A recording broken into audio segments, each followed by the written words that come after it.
ఓం శ్రీ మాత్రే నమః. సింహరాశి వారికి నమస్కారం. ప్రస్తుతం నడుస్తున్న 2026 పరాభవ నామ సంవత్సరం మీ జీవితంలో ఎలాంటి మార్పులు తీసుకురాబోతుంది? మీ గ్రహస్థితి ఎలా ఉంది? మీ తలరాతను మార్చే అద్భుతమైన శుభ సమయం ఎప్పుడు రాబోతుంది? సింహరాశి వారి సంపూర్ణ 2026 వార్షిక భవిష్యవాణి, మీ సహజ గుణగణాలు మరియు ఈ ఏడాది మీరు పాటించవలసిన ముఖ్యమైన పరిహారాల గురించి పూర్తి వివరంగా తెలుసుకుందాం. ఈ వీడియోని ఎక్కడ స్కిప్ చేయకుండా చివరి వరకు చూడండి.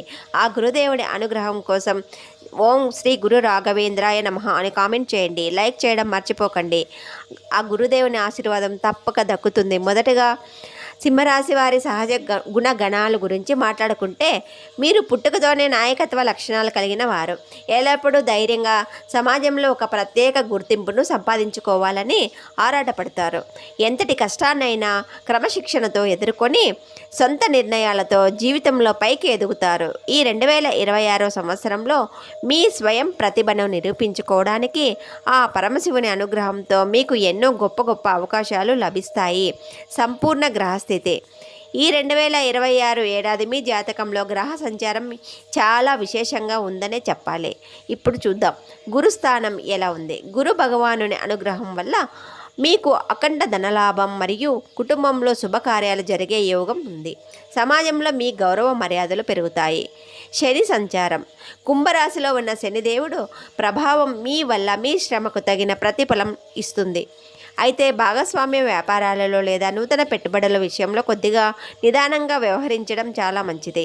రాహుకేతువులు. మీ రాశి చక్రంలో రాహుకేతువుల సంచారం వల్ల మధ్య మధ్యలో కొద్దిగా మానసిక ఆందోళన కలిగిన ఆధ్యాత్మిక చింతన మరియు దైవ దర్శనాల వల్ల ఆ సమస్యల నుండి సులభంగా బయటపడతారు.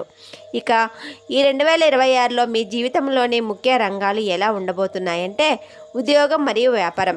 కెరియర్ అనుకూలమైన మార్పులు ఉంటాయి. నిరుద్యోగులకు మంచి ఉద్యోగ అవకాశాలు లభిస్తాయి. గతంలో నిలిచిపోయిన పనులు వేగంగా జరిగిపోతాయి. ఆర్థికంగా ఈ ఏడాది చాలా బాగుంటుంది. రావాల్సిన పాత బాకీలు వసూలు అవుతాయి.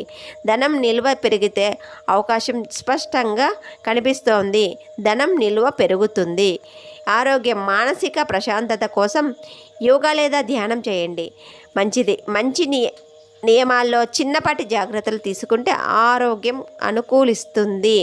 ఇక కుటుంబం మరియు విద్యార్థులకు తమ చదువులో ఉన్న మంచి ప్రగతిని సాధిస్తారు. కుటుంబ సమస్యల మధ్య ఉన్న చిన్న చిన్న మనస్పర్ధలు తొలగిపోయి అంతా సామరస్యంగా మారుతుంది.